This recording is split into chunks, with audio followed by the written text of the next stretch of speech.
Hello there. This is Beth Green, otherwise known as Granny Rocks. Mm-hmm. And tonight I am going to be talking about, do you have pain about your family? Then go to another restaurant. Is Granny serious? Tune in and find out. I'm always serious. So before I pick up and talk about this topic, I'm going to introduce you to Sweet Baby James, who's going to introduce our show. She's always serious, but with humor. That's right. Lightly, as it were. Yes. Every Monday, Wednesday, and Friday at 6:30 p.m. Pacific time, tune in to hear Granny share her serious humor, her wisdom, and her uncommon sense. And now, take it away. Well, what's the name of the show? Well, this is Granny Rocks Our World. Right. Otherwise Welcome to known as Grow. Yes. Okay, wonderful. We've had some hellos already. Erica said aquí, which means here in Spanish. Yeah. Bob said, Bob and Carol say hi. That's Howdy. lovely. Thank you so much. And Hatat said, hola. We have a lot of Spanish speakers tonight, right? With the extremely Spanish names, Erica and Todd. So anyway, so I love this topic. I want to tell you something about how I got this topic. How did you get this topic? Well, I'll tell you. I was lying in bed, as usual, feeling like, ugh, and asking myself, what am I going to talk about tonight? Because I have a horrible headache and I feel lousy. And we've just come back from our trip. Oh, Elizabeth says hello, and hello back to Elizabeth. First of all, I want to tell you that we are getting the best comments, sweet waves and loves and everything from people all over the place. Helen says, Richard and Helen are here. Hello, Richard and Helen. And Irene said, hi, Beth and James. And hello, Irene. So glad that you're here, too. And Aryeh said hi. Well, hi back to Aryeh. So we're really doing great tonight.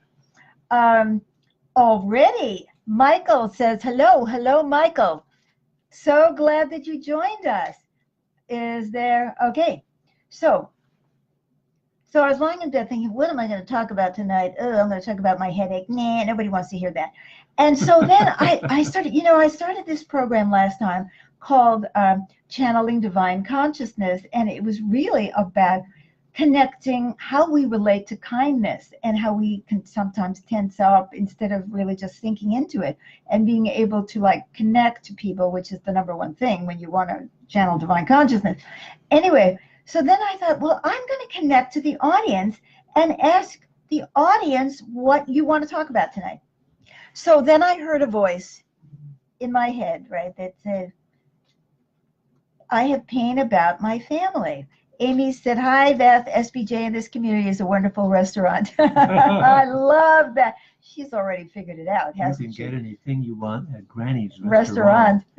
So anyway, so that's where it came from. It came from you. I really heard it on the inside. And so I'm going to try that again and see if I can hear what people want me to talk about at any given night. So the question is, do you have pain about your family? Well, who doesn't, right? Really? It could be your parents. It could be a sibling. It could be your own child. It could be your friends. You know what I mean? That become a surrogate kind of family. And so then I asked myself, well, why is there so much pain around family relationships? Like, why is it so painful when you don't have a closeness to a parent or a child or a sibling and so on? So I started to actually ruminate on that question. And you'll see then go to another restaurant in a minute, but Amy's already got it. So I started to think about when you're, an infant and you're just coming into the world and you're just trying to discover yourself, you see yourself through other people's eyes. It's just normal. The parent says to you, oh, she's such a cute little girl. And so you think, oh, I am a cute little girl. Michael said, my family causes pain also. Yes, thank you for sharing that, Michael. I relate to that, Michael. Yes, you are not alone. You are not alone. I really want to talk about this tonight because I think every one of us has it in some form or another. So our families tell us who we are. They reflect back to us who we are in the universe. We're so defenseless when we're infants that that's where we're getting the message from. So if our family has negative feelings towards us, oh, the baby wet her diaper again, or oh, the baby looks like dad and I can't stand his guts, or whatever it is, or what a pain in the ass. You pick that up, and that's how you see yourself. And you can't get away from that. We all have that. And then there's always somebody who's an exception. And they're going to write to me, no, I didn't do that. Well, I don't believe it, but I'll go along with you if you say so. So you're the 1 in a million who doesn't have that. So for the rest of us, yes, we see ourselves through the eyes of our family when we're growing up. And in fact, one very interesting, oh, Michael said 230-something kids who have kicked me to curb too. Yes, indeed. Yes, yes, indeed. And Tracy said hello. I'm glad you're participating, Michael. We love it when people participate. So when you get that message about yourself, see, I'd like you to try a little experiment right now. Think about for a moment the most negative things that you think about yourself. Like, oh, I'm selfish, or I'm stupid, or I'm whatever I am. And see if you can't think of somebody in your family who may have been projecting that judgment onto you, even if they didn't say so. You see, Hayne, me blocked and missed my 3 grandchildren. I'm not exactly sure what you mean, but have me blocked and missed my 3. Oh, so you missed your 3 grandchildren. I'm going to get to that in a minute, Michael. So hold your horses there. So one thing is, a lot of our negative self-judgments come from judgments that we have received from our family. So that's why it's so painful, because we're so defenseless that we absorb them. The second thing is that we think that our families should be safe. Like, okay, well, isn't it us against the world, right? You know, you close the door, you're supposed to be in this little happy little cocoon with your family. Well, you know, it ain't necessarily so, but it's always so shocking and upsetting. And you think, oh, there's something wrong with me, or there's something wrong with my family. Why is that? Oh, Michael is an amputee. Oh my God, that's painful too, just in and of itself, Michael. Sorry to hear that. I hope you're, keeping your spirits up. So you watch Granny Rocks and maybe you'll get a laugh. So, and then we think there's something wrong with us or our family if it's not happy. Well, what you don't know is what's going on next door. They're not happy either, but they may have a better face, or you may hear them screaming through the apartment wall and they're not doing well. Okay, another reason that family relationships, when they're going south, can be so painful is you may really have extended yourself. Let's say you're a parent and you have a child that doesn't want to talk to you anymore. It's like, and you've done everything you could, that you knew how to do it. And, you did the best they could, and you could. And so it's really painful when somebody doesn't want to have a relationship with you, when you've done everything that you could possibly do, at least you believe that you have. And so that makes it doubly difficult because you've really extended yourself. It's not like the person at the grocery store who ignores you on the checkout line. It's somebody that you may have raised or given a lot to or done all of that. Oh, they love their stepfather. Well, that happens sometimes, Michael. Somebody else comes in and, they love him, and it'd be interesting to get to why. Now, another reason why family relationships, Shauna says we need to learn to define ourselves. You are so right, Shauna. I'm going to get to that. It's not easy because of our sponge-like personalities. I love that. We allow others to define us. Good luck to all. Very good comment. So let's say also with family, we may be dependent on our family. We may be, a teenager who still needs our family support, or we may need emotional support. We may be ill and we may need physical support. We may be isolated. We may have mental health issues, and there aren't other people swarming to us who think, oh, you're so wonderful. You know what I mean?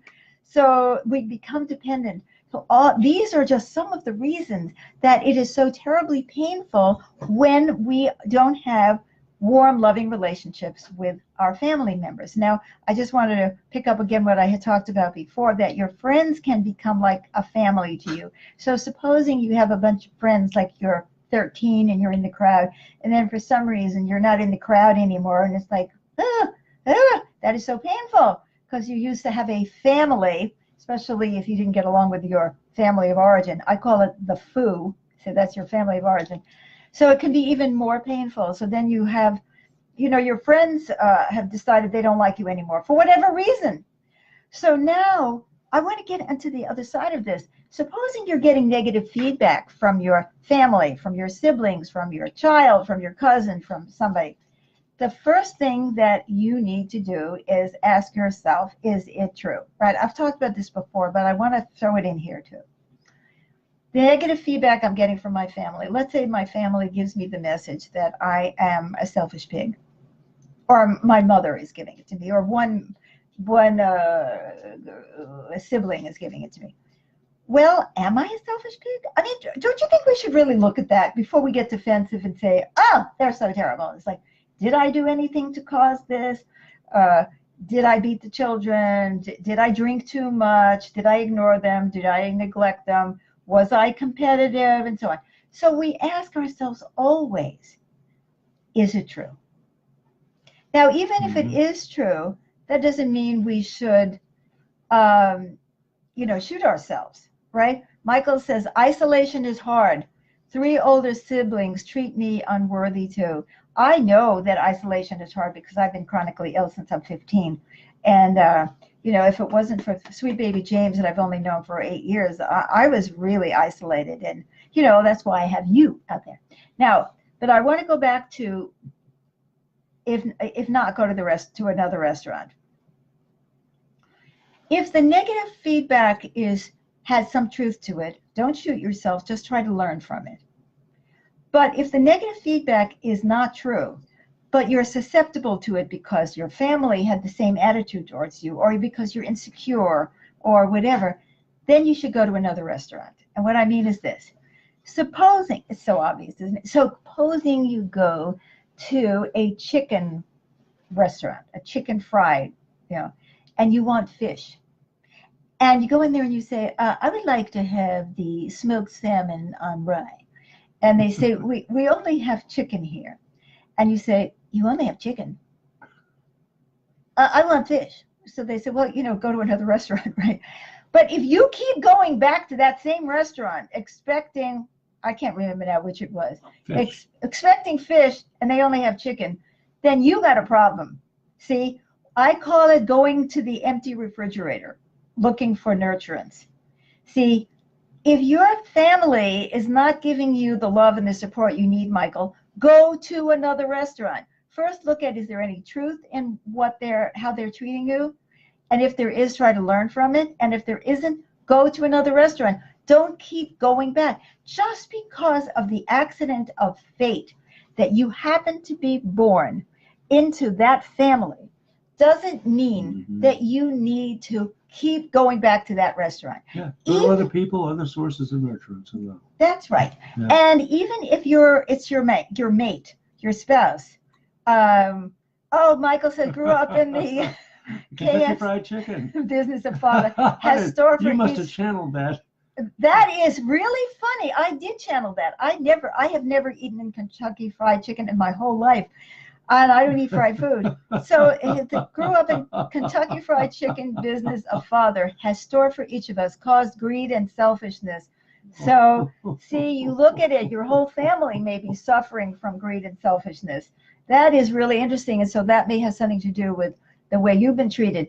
So what I'm suggesting is that even if you have a mate or a spouse, there may be a moment when your mate or spouse doesn't have anything for you because they don't have anything for themselves, and then you better go to another restaurant right then and there. Or we all knew the Colonel, Michael said, Michael, I got to stop talking to you because I have to finish this live stream. We're having fun. I have to talk to the rest of you. So anyway, if your marriage is really ultimately unsatisfying because there isn't any love there, go to a different restaurant, or go to, as Shauna was saying, like, create your own restaurant. It's like, well, maybe I should start cooking. Oh, why don't I stay home and cook for myself? I've had enough of Kentucky Fried Chicken. I want smoked salmon or any kind of salmon. So anyway, so now if you have pain about your family, we've talked tonight about why it is particularly painful, that you've learned who you are from your family. You think family should be safe. You may really have extended yourself. You may be dependent. You might have the same thing with friends who become a kind of a surrogate family, that when there is a rupture, it's really painful. But what we should do is, when we get that negative feedback, we ask ourselves if it's true. If it is, we learn something. And if not, we go to a different restaurant. So I would like us all right now, Shauna said, some relationships are hard to let go of. Family is very hard to let go of. You may always be looking for acceptance, but it never is going to come. Find your own chefs. Friends are family too. Exactly, Shauna. Find your own chef. Chefs who will cook up for you what you need. Right. Or be in a restaurant where they automatically make fish, because it's natural to them. So Erica says, redefine family. Yeah. Yes, indeed. We've done that. We have. We've redefined family. We have. We've adopted people who became our daughters. Right, and some of them reject us too. So just remember, nothing is forever. And if it's not working out, go to another restaurant or create your own. Well, I had better. Ha ha ha. Shauna said, ha ha ha. That's it. I love it. Anyway, I really enjoyed doing this Grow tonight. We have a growth at 7 o'clock. For those of you who don't know anything about growth, would you please look at our events on Facebook and you will see growth. And it's a discussion group, a video conference that Granny leads. That I lead in person, and I intervene in person, and I talk at you in person about how you relate to the prior 3 shows. So that would be the Friday, the Monday, and this Wednesdays. And the first time you come, it's free, so check it out.